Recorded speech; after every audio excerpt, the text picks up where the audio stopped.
indwelling Spirit of the Father, together with the outpoured Spirit of the Son and the omnipresent influence of the Infinite Spirit.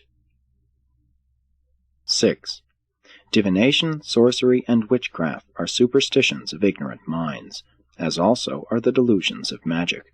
The belief in magic numbers, omens of good luck, and harbingers of bad luck is pure and unfounded superstition. 7. The interpretation of dreams is largely a superstitious and groundless system of ignorant and fantastic speculation. The gospel of the kingdom must have nothing in common with the soothsayer priests of primitive religion.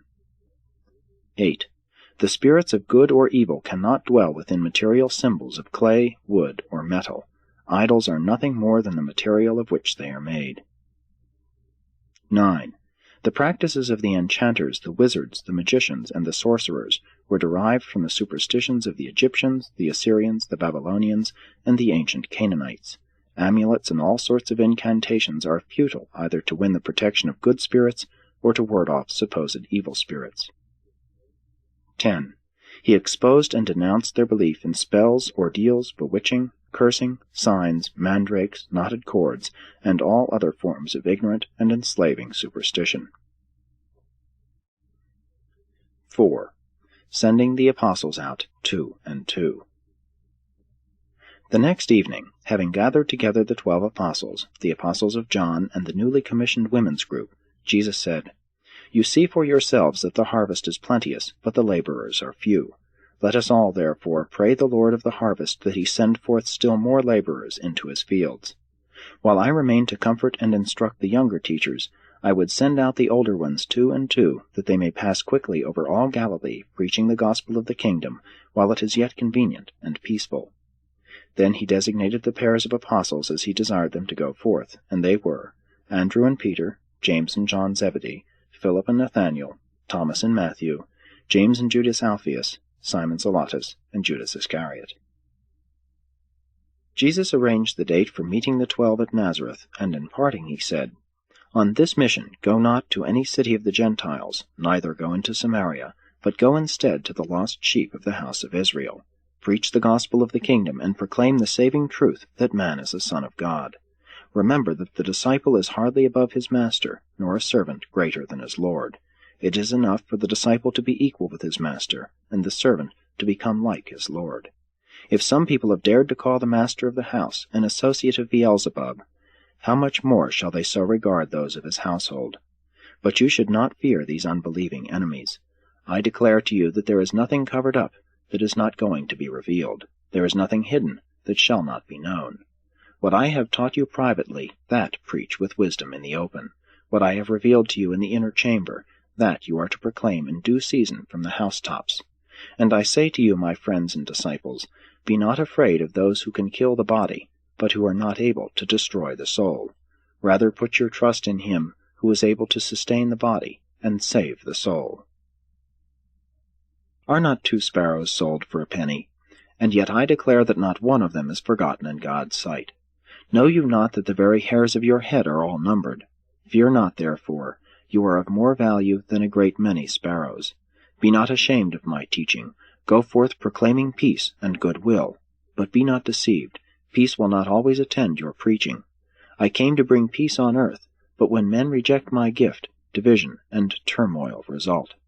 When all of a family receive the gospel of the kingdom, truly peace abides in that house. But when some of the family enter the kingdom and others reject the gospel, such division can produce only sorrow and sadness. Labor earnestly to save the whole family, lest a man's foes become those of his own household. But when you have done your utmost for all of every family, I declare to you that he who loves father or mother more than this gospel is not worthy of the kingdom." When the 12 had heard these words, they made ready to depart. And they did not again come together until the time of their assembling at Nazareth to meet with Jesus and the other disciples, as the Master had arranged. 5.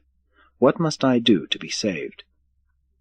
One evening at Shunem, after John's apostles had returned to Hebron, and after Jesus' apostles had been sent out 2 and 2, when the Master was engaged in teaching a group of 12 of the younger evangelists who were laboring under the direction of Jacob, together with the 12 women, Rachel asked Jesus this question, "Master, what shall we answer when women ask us, 'What shall I do to be saved?'"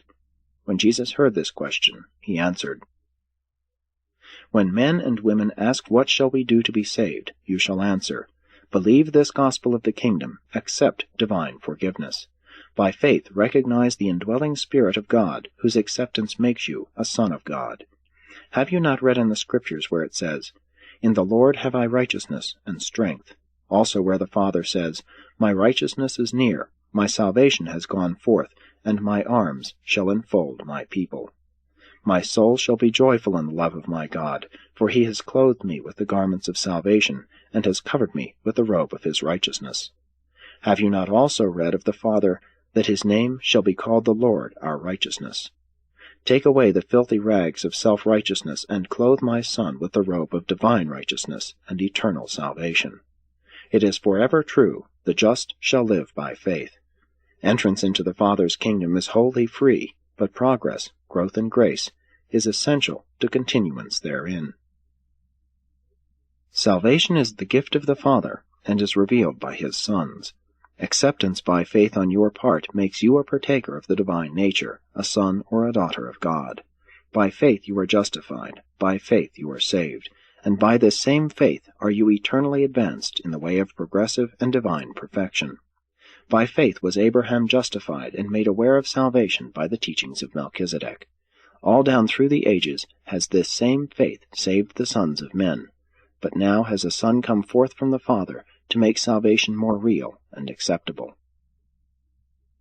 When Jesus had left off speaking, there was great rejoicing among those who had heard these gracious words, and they all went on in the days that followed, proclaiming the gospel of the kingdom with new power and with renewed energy and enthusiasm. And the women rejoiced all the more to know that they were included in these plans for the establishment of the kingdom on earth. In summing up his final statement, Jesus said, "You cannot buy salvation. You cannot earn righteousness. Salvation is the gift of God, and righteousness is the natural fruit of the Spirit-born life of sonship in the kingdom. You are not to be saved because you live a righteous life. Rather is it that you live a righteous life because you have already been saved, have recognized sonship as the gift of God, and service in the kingdom as the supreme delight of life on earth. When men believe this gospel, which is a revelation of the goodness of God, they will be led to voluntary repentance of all known sin. Realization of sonship is incompatible with the desire to sin. Kingdom believers hunger for righteousness and thirst for divine perfection. 6. The Evening Lessons. At the evening discussions, Jesus talked upon many subjects.